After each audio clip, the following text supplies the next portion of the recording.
Interested in game development? Looking to make your first project? Then stay away from mobile games. It's just not worth it. A few years ago, I would have said that it's a good idea to learn game development by making mobile games and enjoy publishing them to the app stores for your friends and family to try out, and maybe find a small audience if you're lucky. But now, you're better off ignoring that market completely, as the time, effort, and most importantly cost is just not worth it, and instead move that focus over to something a little more accepting, like itch.io. Mobile gaming is by far the biggest gaming market on the planet, with some games making tens of billions of dollars to date. 2024 saw the release of Pokemon Pocket, a simplified version of the card game, and after just a few months, the game had already made over $400 million. That is just an insane amount of money. To put this into perspective with PC or console gaming, my favourite game to come out last year was Balatro. This masterpiece of a game is endlessly addictive and fun, taking a very simple concept and adding so much depth to it for enjoyable, replayable gameplay. And as an indie smash hit, Local Thunk, the solo developer behind it, has watched his game sell over 5 million copies. And while this is simply mind-blowing for an indie game, it's nowhere close to the amount of money that whales have spent on cosmetics and loot boxes in their favourite mobile games. The first hurdle you're going to have to clear is the fact that mobile games are built differently to PC or console games. Translating a control scheme for a game to mobile can be a nightmare, especially for games that have more than a few buttons to press. There's only so much you can do with touchscreen controls, so you either design an intricate system of swipes and presses, dumb down the game to accommodate for this, or you fill the screen with as many buttons as you can and hope you can still see through them. Mobile platforms also come with the absolute headache of different screen sizes, aspect ratios, camera cutouts, dead zones, everything. So even if you make a game that looks really nice on your own phone and everything looks like it's in the right place, there's a chance that someone else has a completely different experience. I have a Pixel 6a, which has the hole punch camera, so displaying UI there wouldn't be good for me. But on other phones, that might not be an issue. The 6A screen doesn't have overly rounded corners, which means that the UI can be seen right to the edges. However, when I tested the game on an 8A, which has extremely rounded corners, a lot of it was cut off, which made it look a bit bad and means I need to add more padding so that you can actually see it. These kinds of things are so minor when designing games and aren't what everyone fantasizes about making, but they can be really important for a game to actually play nicely. But what does it take to actually get an app published on a mobile device? Well, that depends on the platform you are targeting. The quote-unquote easier platform to make games for is on Android devices with the Google Play Store. For this, you need to pay a one-time licensing fee of $25, which is a fairly manageable cost, although this of course depends on factors like your local currency or if you're just a kid in school learning how to make games. Once you have paid this fee and set up your developer account, there is no per app payment, so you're good to go. After you've developed your game, you can create a new release and upload the app bundle to the store. However, in the last couple of years, Google added a required testing step for new developers, which does stop bot accounts and other harmful apps being mass uploaded to the platform, but for small developers, it can actually be too hard to get past. First, you must register a minimum of 12 accounts as testers for a round of closed testing, and then have them enrolled for 14 days. For this, you can use their email addresses directly, which means you have to find friends and family with Android devices, ask for their emails, add them to the testers, then send the link to download the app, or alternatively, you can add them to a Google group, which is something I've never used before.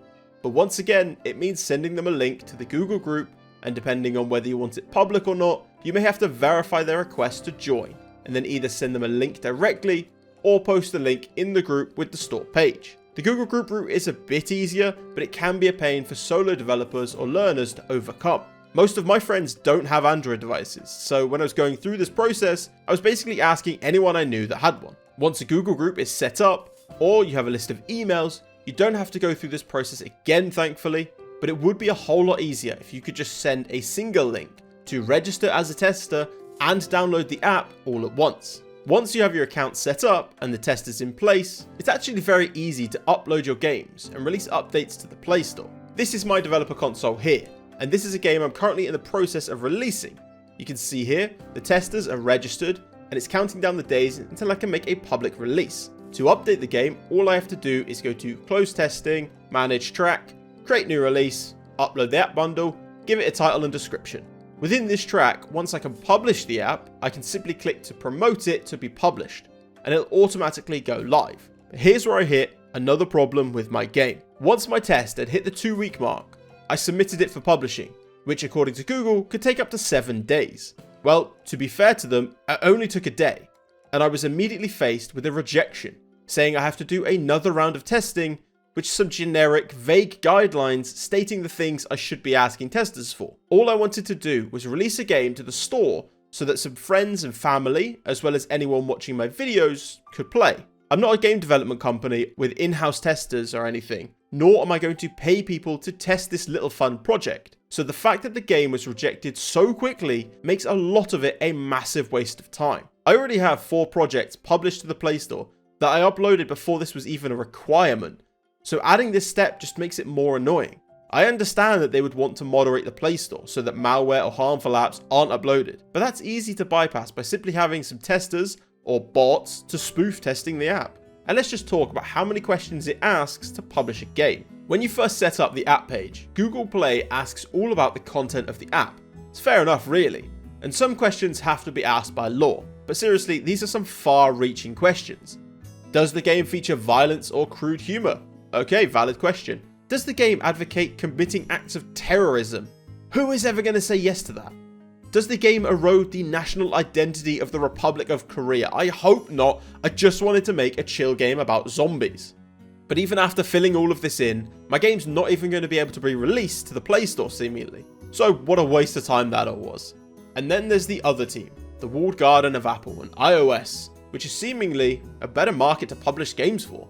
Ginger Ninja-ish, another game dev YouTuber, recently released a video looking at his game's results over the last month, and he saw a lot more growth on iOS outside of his audience compared to the Play Store. The only problem is that the cost of entry to that walled garden is very high. Stop it, nope, can't afford it. The first thing to note is that you have to own your own Mac or iOS device or borrow one from a trustworthy friend. All apps for iOS are built with Xcode, which is only available on a Mac.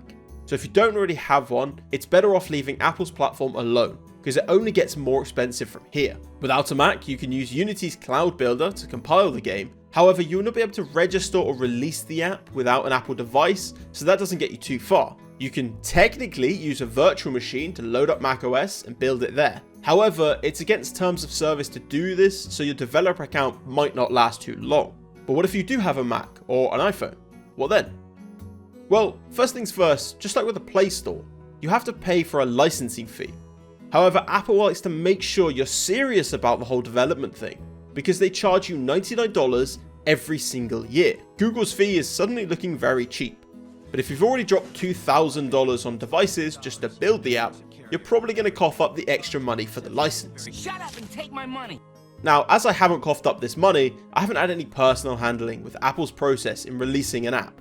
But I'm just going to assume, with it being Apple and all, that the whole process is just as tedious as the alternatives. If you have published a game to the App Store, let me know how it went and was it worth it in the end.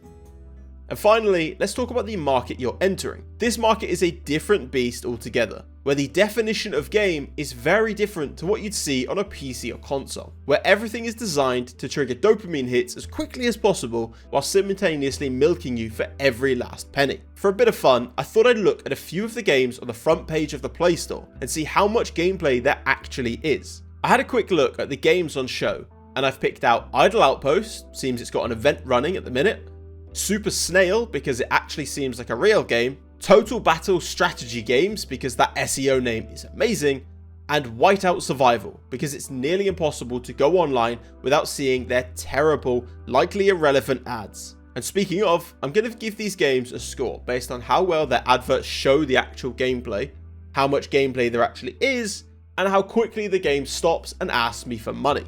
So let's get started with Idle Outpost.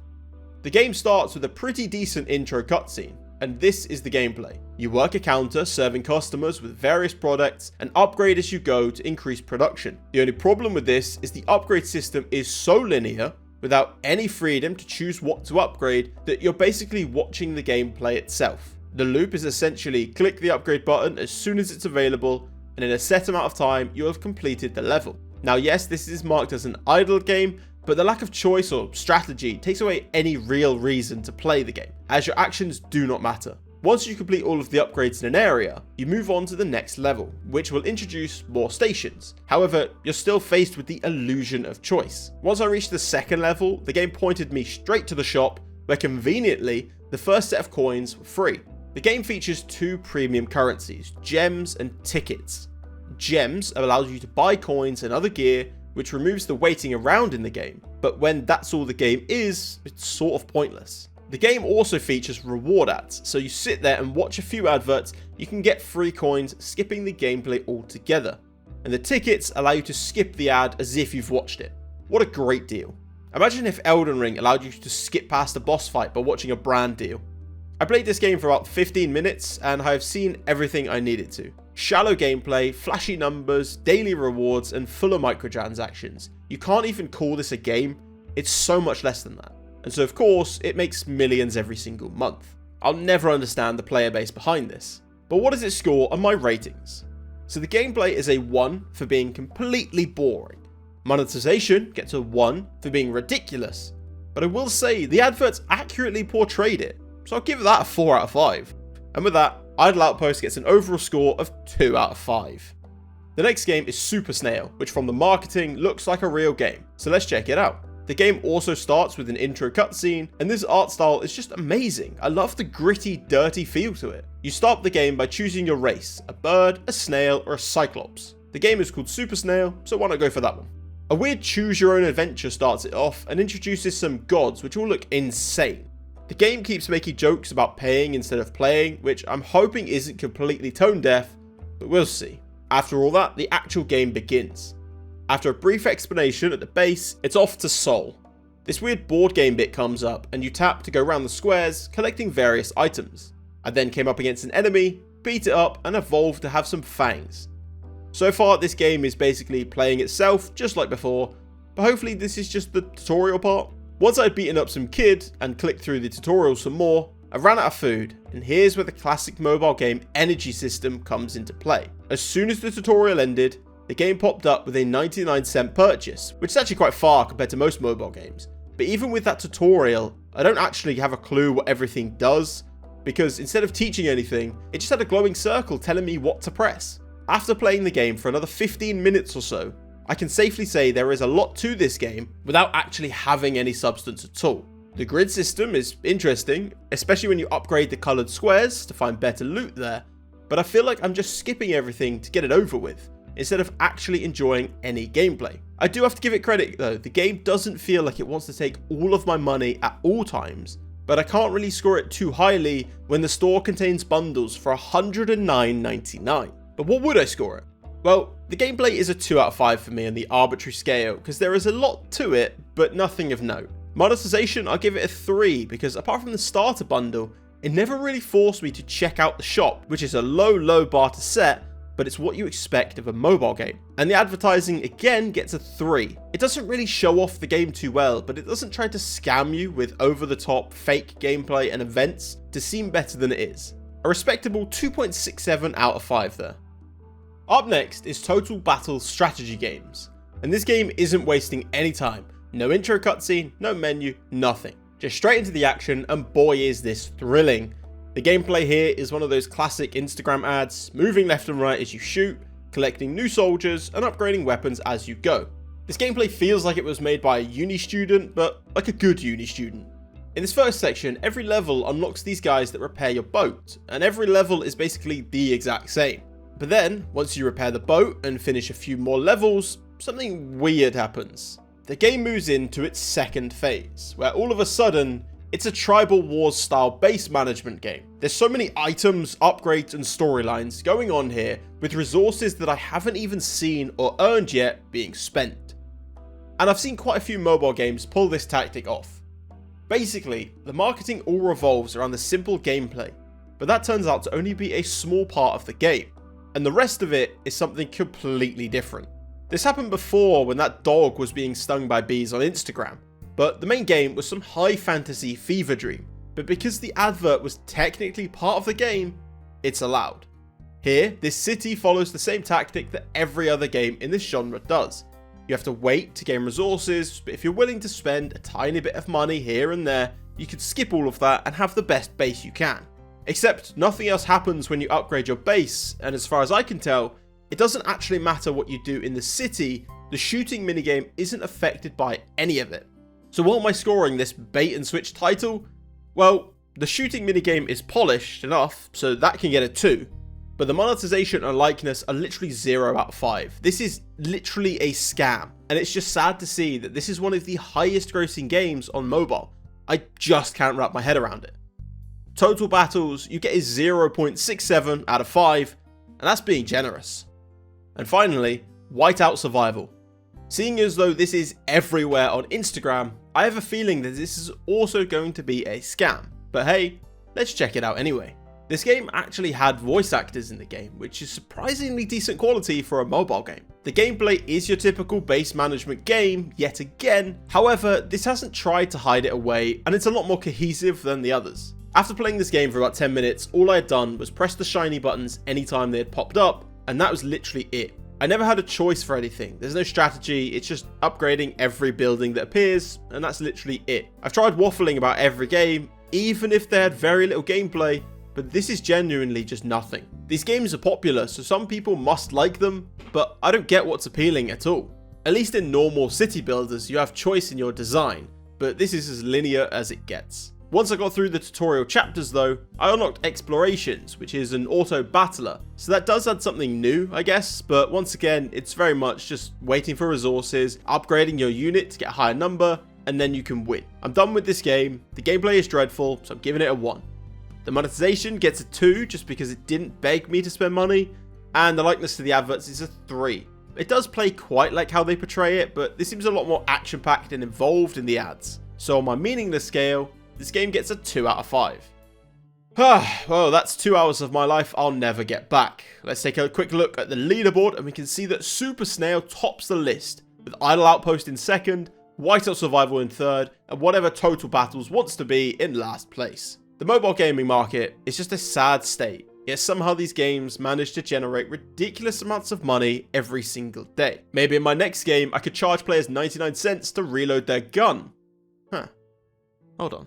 But it's not all doom and gloom. There are some amazing games on mobile. You just have to sift through the slop first. One game I may have mentioned once or twice recently made its way to mobile, Balatro. This game is perfect and well worth the $10 or so to get a complete game that's simply fun. No microtransactions, no energy levels, just a game that's ready to play. And trust me, you can sink hundreds of hours into this seemingly simple game. Another great game that's also on mobile is Potato. The quirky potato-based survival game is simple to understand but offers a lot of depth and complexity, so you can win runs with every unique character. Another premium game at $5.49, you'll enjoy the challenge of surviving as a potato in a monster world. And then of course there are the giants like Among Us, Call of Duty Mobile and old school RuneScape, which offer great gameplay at no cost up front and offer non-invasive monetization, which focuses on cosmetics or optional extra content. So if you want to make a game or play one, just stay away from mobile. It's simply not worth it. But anyway, thanks for watching. I hope you enjoyed me ramble on about this, and I'll see you in the next one. Cheers.